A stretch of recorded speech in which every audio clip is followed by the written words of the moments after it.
Viete, čo to je zaujímavé, že neviem ako vás, ale mňa ešte neprestalo baviť počúvať to čítanie a vždy sa teším, že je pekné, dneska tiež prečítame.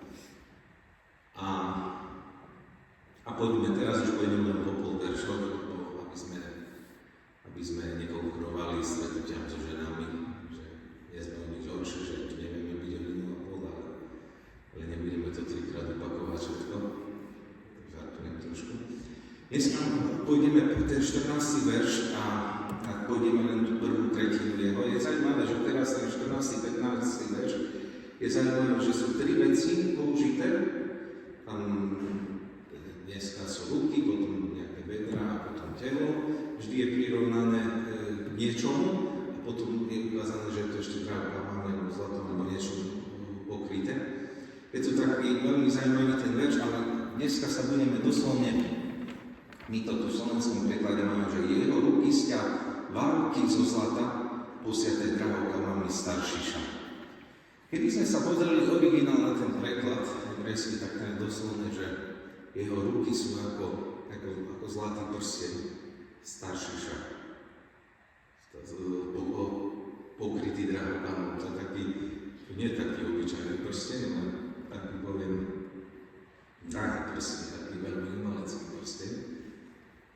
A je to zaujímavé, lebo neviem ako vám, no v prvom momente, keď to slovo počujeme, tak sa nám môže zdať, že ono by malo hovoriť o síle muža v rukách. Že ono by malo hovoriť o mužovi, ktorý aj my celý svoj život svojím spôsobom na čo zameriavame, na výkon, na ruky. Ale tu je zaujímavé, že ten autor piesne, keď hovorí o rukách, tak on nehovorí o sile tých rúk, ale hovorí o kráse tých rúk.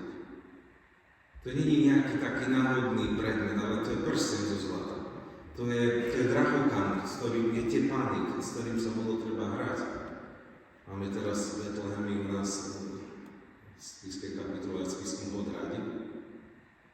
Viete, najmenší Betlehem, ktorý tam máme, má 4 mm, je zo striebra pod mikroskopom horou. Má i pastierov, i troch kráľov, i Ježiška, i hviezdu, i Mariu z Jozefa. No už ovečky horšie, ale v 4 mm by som to odpustil. Ak si to chcete pozrieť, musíte tam taká kamera je pri tom zväčšiť, ale musí ruku doniesť. No hrať sa s tým pod mikroskopom isto stalo za to. A on keď hovorí o rukách muža, tak hovorí o tom ako o drahokame, s ktorým treba pracovať. A to je prvý obraz, ktorý dnes nám sem, drahí, milovaní chlapi, dajte to, že vaše ruky sú drahokame. Nechcete vaše zodraté ruky, ktoré sa tak zdajú, že poviete nič pekné na iné, sú zodraté prácou. Vy, ktorí pracujete manuálne, tak ich také tvrdé máte vedieť, čo ja moje ruky drahokam. Vaše ruky sú drahokam, lebo tá milá, keď pozerá na toho milého, tak vidí v nich umelecký výtvor. A to je zaujímavé, že ona pozerá na ten umelecký výtvor a preto používa to slovo, to slovné spojenie s tým zlatom s drahokamami, že ona kontempluje tie ruky. Že ona v nich vidí krásu.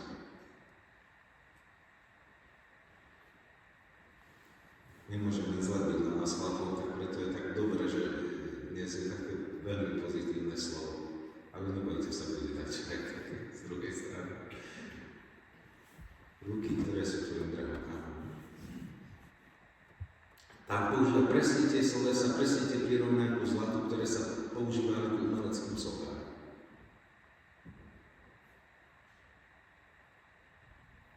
A to je pekná vec, že tá tvoja práca, ktorú ako muž konáš, má byť vždy takou prácou, s ktorou sa nemusíš bať byť na svetle, ktorou sa nemusíš bať, že bude vidno. Že tvoje ruky tak konajú a to konajú, čo je možno obdivovať. Za čo sa nemusíš ale už nábiť. Že ty, a zlato, sme si už hovorili pri hlave o zlate, vždy atribút božský. Ešte si aj o kráľovskom klíme, ty budete hovoriť dneska v tomto spojení, že ty svojimi rukami ma tak konáš, že okrašuješ, pomáš Bohu okrašovať tento svet. Preto sú drahokamy.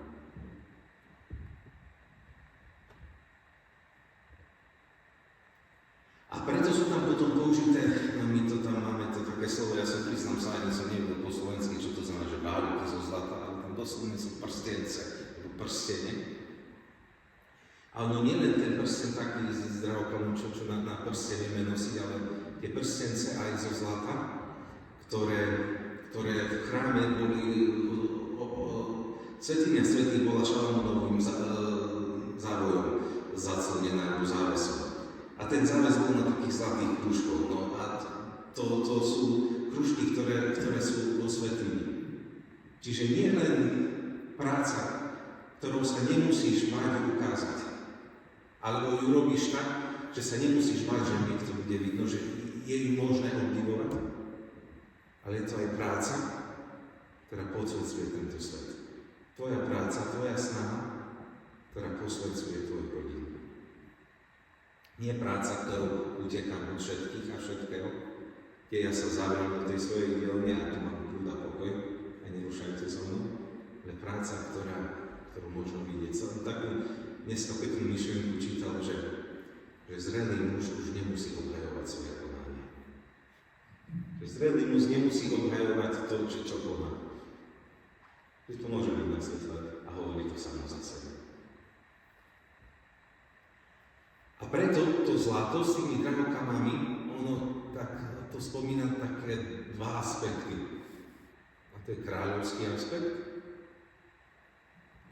a aspekt kňazský, svätyňa.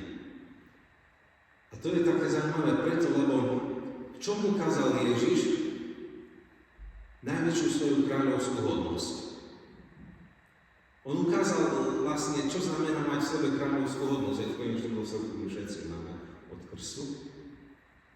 Kráľovská hodnosť není, ja by som to tak zrobil, viete, a keby som bol takú Pannou Máriou, kráľovnou neba, a keď anjel by mi povedal, že pošle Mesiáša, ja by som si dal taký trón zrobiť, ja by som si tam sadol, rozkázal mi v Levoči postavia Banianskú horu Baziliku, kde ma budú ako kráľovnú neba oslavovať, dal by som zložiť pekné pesničky o mne a povedal, a už sa mi len kláňajte a robte všetko, čo budete počuť z mojich úst. To by som urobil ja. Ale čo urobil Ježiš?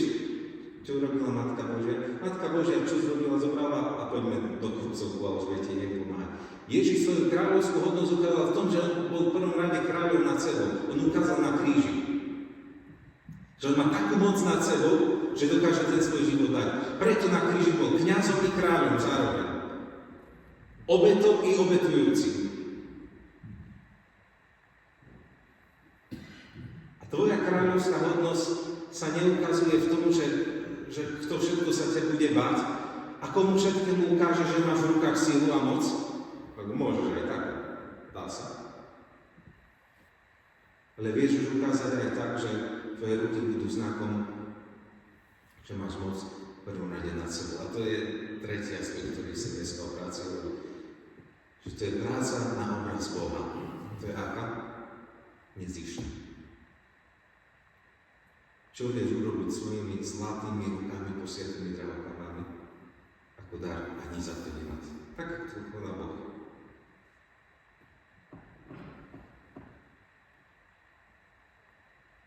Myslím na vás, drahí rodičia, ktorí budete roky sa za dieťa modlíme, za potomstvo. Kúpili by sme, zaplatili by sme. Nie, vieš, dostať za to dar. Myslím na vás, ktorí nemáme zdravie, poviete, veď zaplatil by som, požičal by som si, neviem, na Donio by sme zbierku asi. A nepôjdeš. Ešte to dostane ako dar. Boh koná tak. A keď tá milá pozerá na ruky, na svojho milého, tak ona vidí v tých rukách to, že on je kráľom preto, že nemá v nich sílu, že sa tých rúk musí bať. má silu v rukách v tom, že dokáže nimi konať tak a robiť to nezištne. Ja nehovorím preto, že to teraz žiť na čo treba. Ja teraz nehovorím o tom, že teraz do práce treba chodiť a ten príklad dobre zaplatenú, a keď nie do práce normálne. A už niektorí povedia aspoň zaplatenú. Ale hovorím o tom, že správny muž, ktorý má ruky zo zlata posiate drahokamami, je ten, ktorý sa nebojí slúžiť. Slúžiť vo svojej rodine. Ja vám ďakujem za to, drahí otcovia, že vaše deti žijú, pretože vy ste. Viete, ja neviem, či to rok mi prichádza, ale už mám aj bližšie 40 ako 30. Ale čím ďalej má viac prenika to, že som vďačný svojim rodičom za to, že koľko sa oni museli zodierať a odriekať si, aby sme my ich deti mali. Ja vám ďakujem, chlapi, že máte zlaté ruky.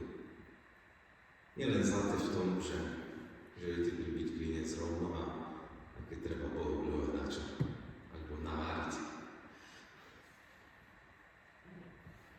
Ale zlaté v tom, že v tých rukách vidíme dielo služby. Že vy tými rukami viete konať tak, ako koná v tomto svete Boh.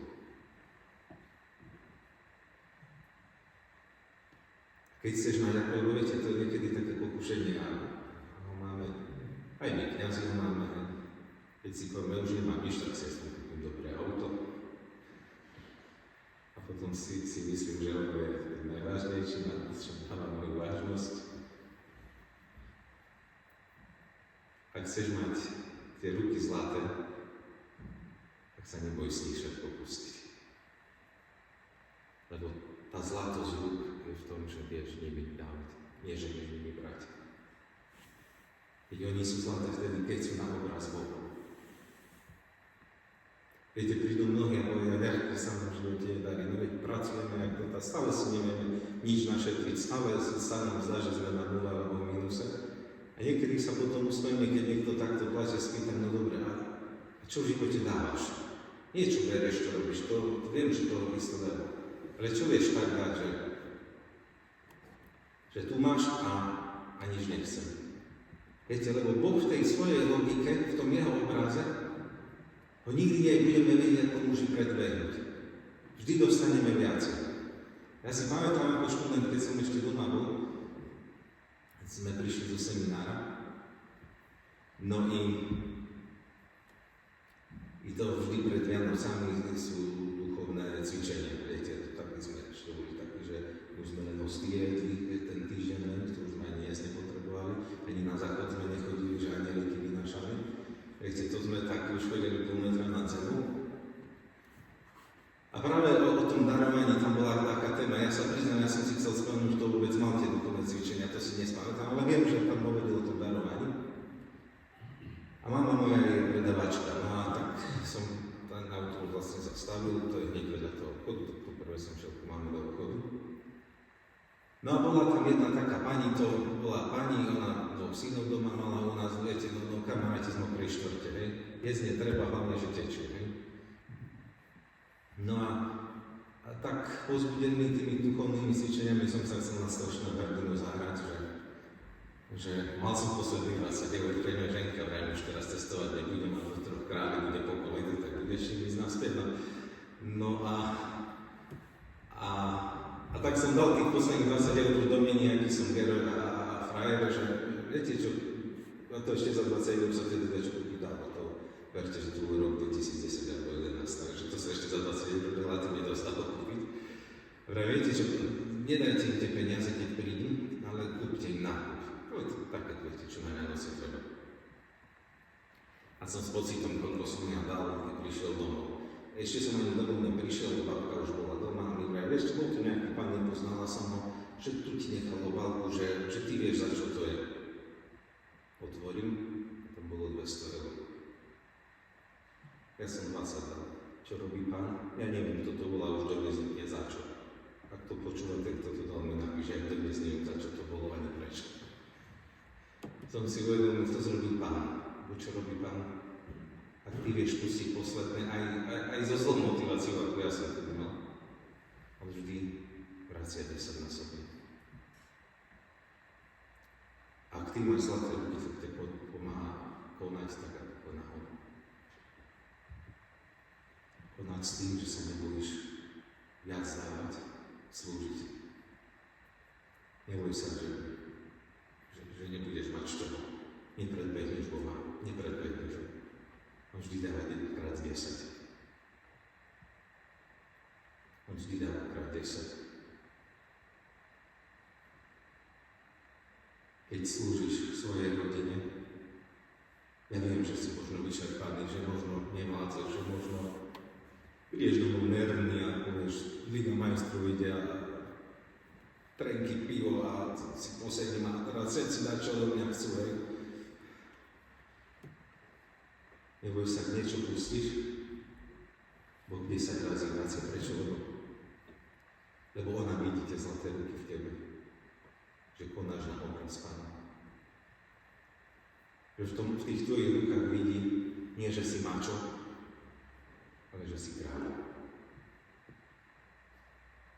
Nie, že sa tých rúk treba báť, aby neublížili, ale že to konanie všetko bude také, že to bude ako umelecký výtvor, na ktorý môžeme hľadať.